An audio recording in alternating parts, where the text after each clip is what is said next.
আপনার বাবার সাথে শেষ কোন সময়টা কথা হয়েছিল? আমি পড়তে বসছিলাম, তখন 11:30 বাজে। তখন আমার বাবার নামছে যে সময় আমি বলছি আপনি তোমার কোন জায়গায় ব্যথা, তখন বলছে আমার এইখান দিয়ে জলে, তারপরে এইখান দিয়ে ঘুরা, এইটুকু বলছে আর কিছু। যাওয়ার সময় দেখা হয়েছে। আর অ্যাম্বুলেন্সে যে সময় গেছে ওই সময় আমার অক্সিজেন দেওয়া ছিল, অক্সিজেন অবস্থায় আমার ডাক দিয়েছে আম্মু, এইটুকু বলে ডাক দিয়েছে। আর পারিনি কিছু বলতে, অ্যাম্বুলেন্স আনতে দিয়েছে। আপনার আব্বু কিরকম অসুস্থ ছিল বা কি রোগে আক্রান্ত ছিল?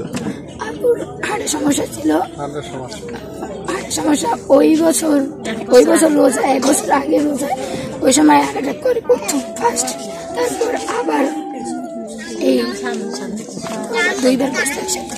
আজকে তো একটা পরীক্ষা দিলেন, পরবর্তী পরীক্ষাগুলো দিবেন কিনা? পরবর্তী পরীক্ষা দিতে চাই, কারণ আমি আমার আব্বুর স্বপ্ন পূরণ করতে চাই। আব্বুর কি স্বপ্ন ছিল? আমার নাম আমি প্রতিষ্ঠিত বা ডাক্তার, ইঞ্জিনিয়ার, এরকম কিছু স্বপ্ন ছিল? আমার কাকা বিদেশ যেতে চায়, স্টুডেন্ট বিষয়, তো আমারও ওরকমই। আজকে তার মেয়ের পরীক্ষা ছিল, আরও 2টা এতিম বাচ্চা, ছোট ছোট বাচ্চা আছে। এই যে অল্প বয়সে হঠাৎ করে মৃত্যুবরণ, এটা আমাদের অত্র বাড়ি, অত্র এলাকাবাসী, আমাদের সকলেই মনে অনেকটা দাগ কেটেছে। আমরা সবাই ভারাক্রান্ত আছি।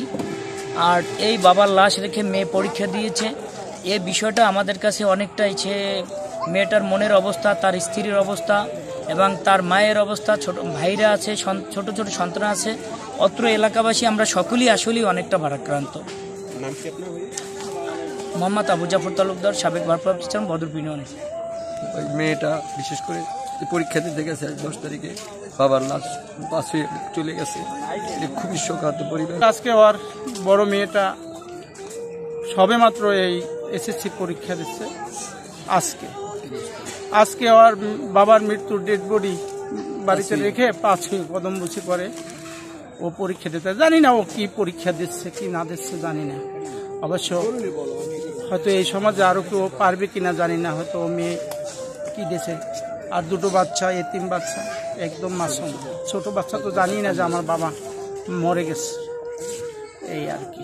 আচ্ছা, শুনলাম ওর মাও নাকি মারা গেছে? না, ওর বাবা মারা গেছে, ওর বাবা নাই, ওরা আর 2টা ভাই আছে। মা অসুস্থ, প্যারালাইজ, তাও ঘরে। তবে এখন যে পরিস্থিতি আরো কি হয় জানি না। ওর মা তো আমার বোন, ঠিক আছে।